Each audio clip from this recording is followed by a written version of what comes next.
the truth is, the reason we started doing Vampire Month was it was such, like, a gimmick cash grab. I think it's kind of hysterical because we started doing Vampire Month at the tail end of the big vampire craze. Chelsey and I are both veterans of the Twilight era, and so I thought, you know what's a good idea? We should review vampire books, and we should do it in February because that's where Valentine's Day lives. It was that was literally it. I'm pretty sure Vampire Month was Alexandra's idea, and I was just like, sure, why not?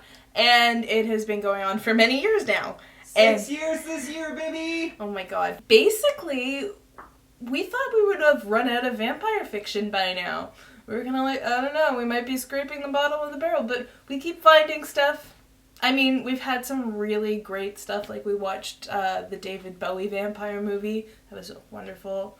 And then we've read some terrible stuff, like Dracula versus Hitler. So, you know, it's all been like an interesting wave. The other thing about Vampire Month, I think, has been somewhat of a learning experience for me because it kind of became the catalyst of I fucking love vampire fiction. But, like, that is a side of myself that I kind of bottled up and threw away because, you know, vampires and teenage girls and blah blah blah blah, and we all hate what teenage girls love. So it was kind of me opening myself up to, you know what?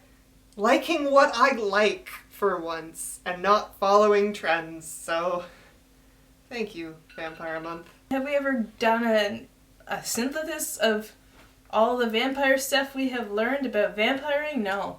And I don't think we ever will. But we will keep reading vampire fiction until, I don't know, she gets real tired of it, which is going to be never. I honestly think the one thing I am most grateful for Vampire Month is it got us to read Fever Dream, the book that I never thought that I would become, like, in love with. Riverboat, steamboat racing. Nothing about vampires. No, really. like vampires, fine. They go into heat, fine, whatever. Tell me more about steamboat politics, George R.R. Martin, because that's what I'm here for. We've definitely read some interesting vampire books. I think the two that come to mind were my least favorites were Dracula versus Hitler, which you mentioned because... Ugh. Oh boy. And Becoming Darkness. Oh my god. Like, that book just... It had everything. It had vampires. It had vampire Nazis. It had a vampire who got with not only the grandmother, the mother, and the granddaughter, and then got her pregnant, and their child would be the, like, bringer of the I don't know, like, that... It was everywhere. That book went everywhere, and we got to cover What We Do in the Shadows, which was fun. I got to show Chelsey my favorite vampire movie of all time, and that is Francis Ford Coppola's Bram Stoker's Dracula. Yeah, and so we've had our adventures with vampires, watching some random stuff, but we keep finding new stuff, so who knows when this will end. I literally have a list.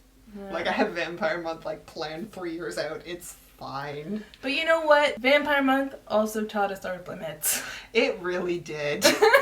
There'd be like 8 things on our list and we'd get to like 3. Finally I was just like, nope, we get like 3 things. That's it. That's why we're planned out 3 years ahead. Yep. Hey. So yeah, love them or hate them. They're a staple in books. And they were a staple on our channel. Yep.